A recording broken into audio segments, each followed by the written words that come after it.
பொம்பளை வயசானாலும் கட்டோடையா இருக்கிறாரா? அது போட்டா ஊர் சனத்துக்கே கறியாவுவா.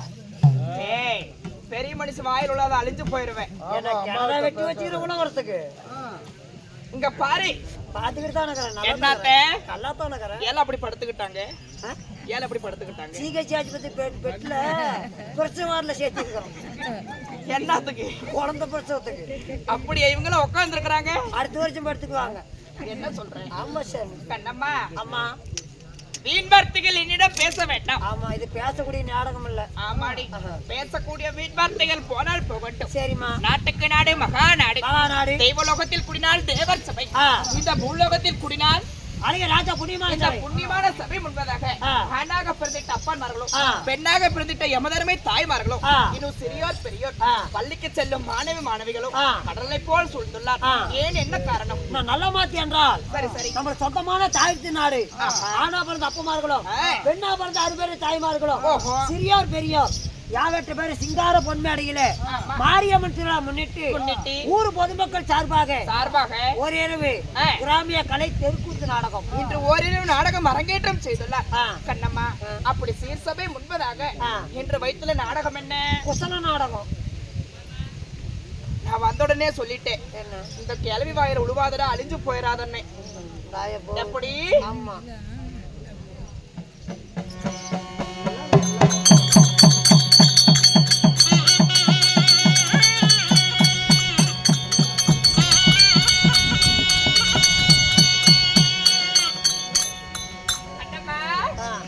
அப்படி இருந்தாலும் இந்த சீர்சபை முன்பதாக இன்று வைத்துள்ள நாடகம் என்ன தெரியுமா? 14ஆம் நாள் சண்டை. இல்லை என்றால் கர்ணன் முத்தி மோட்சம். இந்நாடகத்தில் நான் வந்த பழையா. நீங்க யாரம்மா? நான் யார்? எமது பெயர் என்ன? ஏன்னா பெத்த தாய் மாதிரி இது.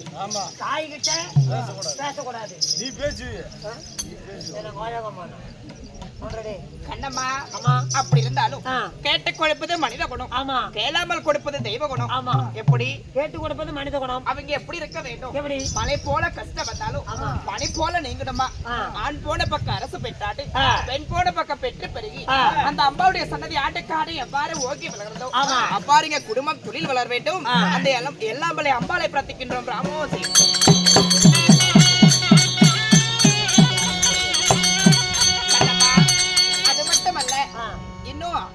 எப்படி இந்த ஆதி காலத்தை தெருக்கூத்து அழியக்கூடாது என்று இன்னும் நம்ம யூடியூப் சேனல் அக்னி புயல் அண்ணா அவர்கள் தமிழ்நாட்டுல 30 பேருக்கு தெருக்கூத்துனா என்னன்னு தெரியல. ஆமாடி, அதனால நம்மளுடைய விளம்பரிக்க செய்யக்கூடிய அவர் வீடியோ எடுத்து போறாரு, இவனை போட்டோ எடுக்கிறாங்க. பாவம், அதான பாவத்தை 10 கிலோமீட்டர் துரத்திட்டு வராங்க, இவனை போட்டோ வண்டியிலேயே வராங்க. நிறுத்துன்னுகிட்டு கடனா வாங்கி விட்டேன் துரத்திட்டு வந்தாங்களே தெரியல. கண்ணம்மா, அப்படி இருந்தாலும் இங்க பாரு, சேகரன் அவர்களுக்கும் அப்படி போய் யூடியூப் சேனல். ஆமா, சேகரன். அது மட்டுமல்ல, இன்னும் கவிஸ் தெருக்கூத்து அதுல யூடியூப் சர்ச் செய்தால் அனைத்து வீடியோக்களும் வரும். ஆமா ஆமா. அது மட்டுமல்லவா, அந்த சேகரனாவுக்கும் என்னுடைய மனமார்ந்த நன்றி தெரிவித்துக் கொள்கிறேன்.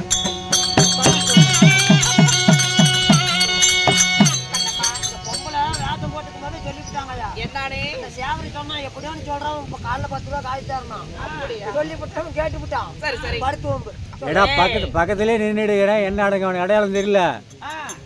அவனை புற அப்படின்னு அவனை போட்டோ எடுத்துட்டு போறாங்க. அப்படி இருந்தாலும் போய் சாப்பிட கூடாது. யார் எப்போது பேர் என்ன?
ஈண்டெடுத்த ஆமாடி சொகுசுள்ள குந்தி அம்மா அத சொகுசுள்ள குந்தி அம்மா ஆமாடி என்னுடைய பெயர்தான் குந்தியம்மான் என்று சொல்லலாம். ஓ உங்களோட பேர் குந்தமா தேவி. ஆமாடி அப்படி இருந்தாலும் இந்த அழகான சரி சரி குந்தி அம்மாளை 10 மாதம் 300 நாள் அங்கத்தில் ஈண்டெடுத்தாங்களே தாய் தந்தை யாரு? என்னுடைய தாய் தந்தை யார் தெரியுமா? யாரு சொல்லட்டுமா? அம்மா என்னை ஈன்றது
என்னுடைய தாய் தந்தை யாரு?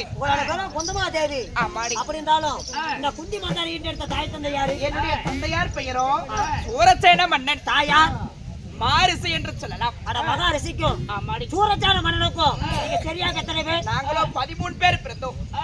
13 பேர் பிறந்தோம். சரி ஐயா. கண்ணம்மா ஆமா அப்படி பிறந்திருந்தாலும் அந்த சூரசேன மகாராஜனுக்கும் மாரிசி அம்மாக்கு நான் பிறந்திருந்தாலும் என்னுடைய வளர்ப்பு தாய் தந்தை யார் தெரியுமா? யாரு? குந்தி போஜ மன்னனிடம் என்னிடத்தில் கொடுத்தார். குந்தி போஜ மன்னன். ஆமாடி. என்னுடைய தந்தையாராகப்பட்டவரும் குந்தி போஜ மன்னரும் இருவரும் ஒற்றுமை நண்பர்களாகப்பட்டவர். சரி. ஆமாடி.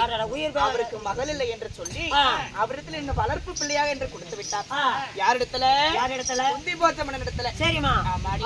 கண்ணம்மா ஆமா. அப்படி கொடுத்த உடனே இந்த சூரசேன மகாராஜனுக்கும் மாரிசி அம்மாக்கும் பிறந்ததுனால எனக்கு என்ன பெயர் வைத்தார்? என்ன? பிரதை என்று ஒரு பெயர். அட பிரதை. ஆமாடி. இந்த குந்தி போஜ மன்னனிடத்தில் என்னுடைய வளர்ப்பு மகளாக கொடுத்த உடனே அவர் வைத்தார் குந்தி அம்மாள் என்று ஒரு பெயர் வைத்தார். அட குந்தி அம்மாள். ஆமாடி. அப்படி இருந்தாலும் ஈரட்டு தக்க 16 பருவ மங்கையாக்கி எப்படி கன்னி பருவத்தை விட்டு மங்கை பருவத்துக்கு வந்த உடனே எனக்கு திருமணமாகி விட்டது. திருமணம்? யாரம்மா? கண்ணம்மா. என்ன மாலையிட்ட மன்னவர் யார் தெரியுமா? யாரு? அமிழ்ந்த மாலை நல்ல மனமுடிந்து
திருமணம் செய்து கொண்டேன். அட பாண்டுபுத்திர மகாராஜனை. ஆமாடி.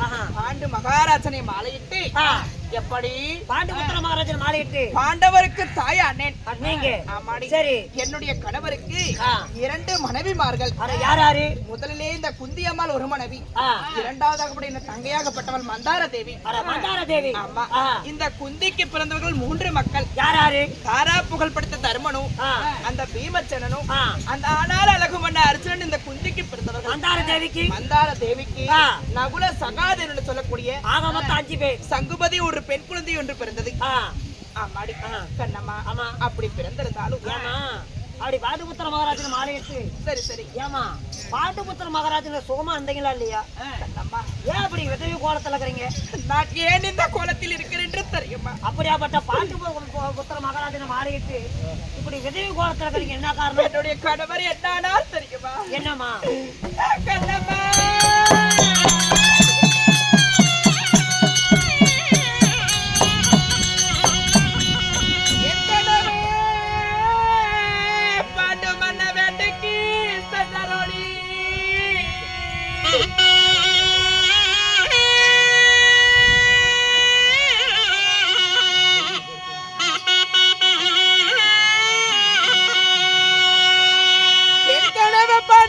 வேட்டைக்கு சென்றாரோ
மாலையிட்டு சில காலமாக ஆகிய உடனே ஆ, அதாவது பாண்டு மகாராஜாகப்பட்டவர் என்ன பண்ணார்? என்ன சுருங்கி வனத்துக்கு வேட்டைக்கு சென்றார். அட சுருங்கி மனம். ஆமாடி. ஆ.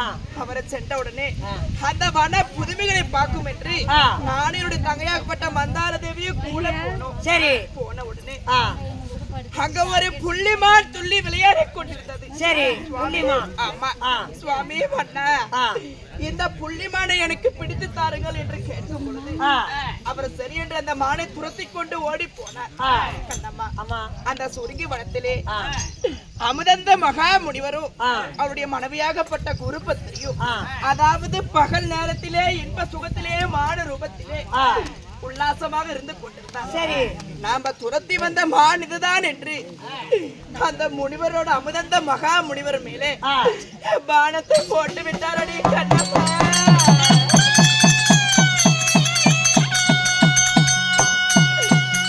அப்படி பானத்தை போட்ட உடனே ஆ. உடனடியாக அந்த அமுதந்த மகா முனிவர் அடடே. எடுத்தார் சுயரூபம். ஆ, அடே பாண்டு மகாராஜா, மகாராஜா.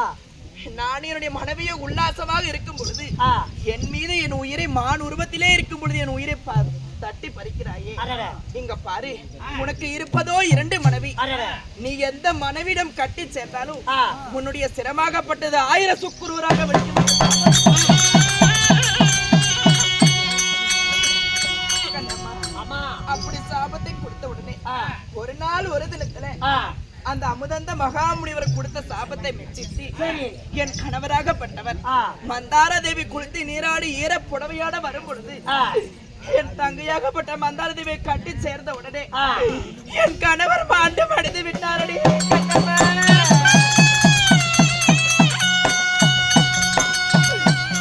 அப்படி மாண்டு மடிந்த உடனே ஆ. என் தங்கையாகப்பட்ட மந்தார தேவியும் ஆ. உடன்கட்டியாக மாண்டு மடிந்து விட்டார். பாவம் பாவம். ஆமா. ஆ. அவரை எடுத்து ஆ. அந்த சுருங்கி வனத்திலே ஆ. தகனம் செய்துவிட்டு ஆ. என்னுடைய பாண்டவர்கள் 5 மக்கள் ஆ. 5 சிறு வயது அறியாத பருவம் பருவம். இந்த பகல என்ன செய்வது ஆ. அப்படி என்று ஆ. அந்த சுருங்கி வனத்திலே இருந்து ஆ. கூட்டி போனேன் அஸ்தாபுரத்துக்கு. சரி. எப்படி? அஷ்டாபுரத்துக்கு. ஆமா. ஆ. கௌரவர்கள் பேரான பெரிய தந்தைகள் ஆ. அந்த துரியராஜர்கள் 100 பேர். சரி சரி. என்னுடைய மகனாகப்பட்ட தர்மரும் ஆ. 5 பஞ்ச பாண்டவர்கள். சரிம்மா. 5 சிறு வயது அறியாத பருவம். பருவம். ஆமா. ஆ. என்னுடைய மகனாகப்பட்ட தர்மருக்கு மட்டும்தான் ஆ. விவரம் தெரியும். ஆ. என்னுடைய மகனாகப்பட்ட தர்மன் சொன்னா, ஆ. அம்மா, ஆமா. இந்த துரியராஜர்களுக்கு 100 பேர்கிட்ட நம்ம சேர்ந்துகிட்டா ஆ. 105 பேரா இந்த அகிலத்தை அழலாம். அடடே. தம்பிங்களோட சேர்ந்தா ஆ. இந்த தரணியை அழலாம். அடடே. அப்படி என்று ஆ. என் மகனாகப்பட்ட தர்மன் நினைத்தான். ஆ. அப்படி நினைத்த உடனே ஆ. என் மகனாகப்பட்ட தர்மன் தான் அப்படி நினைத்தான். ஆ. அந்த துரியராஜன் அப்படி நினைத்தானா? கண்ணம்மா, ஆமா. எப்படி? ஆ. நம்ம 100 பேத்துக்கு பாதி நாடா, அட பாதி நாடா. இந்த 5 பேத்துக்கு பாதி நாடா? ஆ. இந்த 5 பேத்த கொன்னுட்டா ஆ. இந்த அகிலத்தையே நாம் ஆண்டுக்கலாம் என்று ஆ. சூதனால பகடையாடி ஆ. உப்பு சட்டி. சரி. கண்ணம்மா, ஆ. சூதனால பகடையாடி ஆ. நாடு நகரம் நவநீத செங்கோல் உப்பு சட்டி முதல் எல்லாத்தையுமே இருந்தோம். ஆ. போகு வழியில பொய்க்குழி நட்டி வைத்தான். அட உள்ள வந்து சாப்பிட்டு என்று. ஆமா. ஆ. நடக்கு வழியிலே நட்டுக்குழி நட்டி வைத்தான். ஆ. எண்ணற்ற வஞ்சனங்கள்லாம் செய்து ஆ. இந்த பாண்டவர்களை கொல்லணும் என்று அந்த துரியநாதன் இன்று வரலுமே காத்து கொண்டிருக்கிறார். பாவம் பாவம். கண்ணம்மா, ஆமா. அப்படி இருந்தாலும் ஆ. இங்க பாரு, ஆமா. இதோ 18 போர். ஆ. எப்படி? 14 நாள் 16 ஆண்டவருக்கு எப்படிக்கும் கானகத்துக்கு அனுப்பிச்சு விடணும். ஆ. அப்படி என்று 12 வருஷம் வனவாசம், அடடே. 1 வருஷம் அக்கியாதவாசம். அக்கியாதவாசம். யாருக்கு தெரியாத வந்து நாடு கேட்டா ஆ. பங்குள்ள பிரகார பாதி நாட்டு தரி என்று ஒரு இது இருக்குது. அடடே. அதனால பெரிய ஒரு கட்டளை. ஆமா, ஆ. அந்த நாடு வந்து திரும்பி கேட்கும் பொழுது நாடு அவ கொடுத்தானா? அடடே. கொடுக்கவில்லை. சரி. அதனால பாரத போர் நடக்கும். ஆ. அந்த போரிலே யார் வெற்றி பெறாரோ ஆ. அவருக்கு தான் இந்த நாடு என்று சொல்லிவிட்டார். சரி. அதனால ஆ. கண்ணம்மா, ஆமா. ஒரு பக்கம் என்னுடைய கணவர் இந்த துக்கத்தில் இருக்கிறேன், ஆ. ஒரு பக்கம் பாண்டவர்கள் மடிய போறார்கள் என்று அப்படி என்று துக்கத்தில் இருக்கிறேன். சரிம்மா. நான் என்ன செய்வது? அடடே. கண்ணம்மா, ஆமா. அப்படி இருந்தாலும் ஆ. இதெல்லாம் என்னுடைய வாழ்க்கையில் நடந்த சோகங்கள். ஆ. கண்ணம்மா, ஆமா. அப்படி இருந்தாலும் ஆ. இப்பொழுது நான் அரண்மனையில் இருக்கிறேன். ஆ. ஏதோ ஒரு சத்தமாகுது போல இருக்கிறது. அட யாருனாச்சும் வந்தா பார்க்கலாம். ஆ. ஆக. கேளுங்க மகாஜனங்களே. அதே சமயத்தில் நான் குந்தமா தேவி நடந்த விவரத்துல எடுத்து சொல்லி இப்பொழுது அரண்மனையில் இருக்க. அதே சமயத்தில் நான் நந்தநந்தனை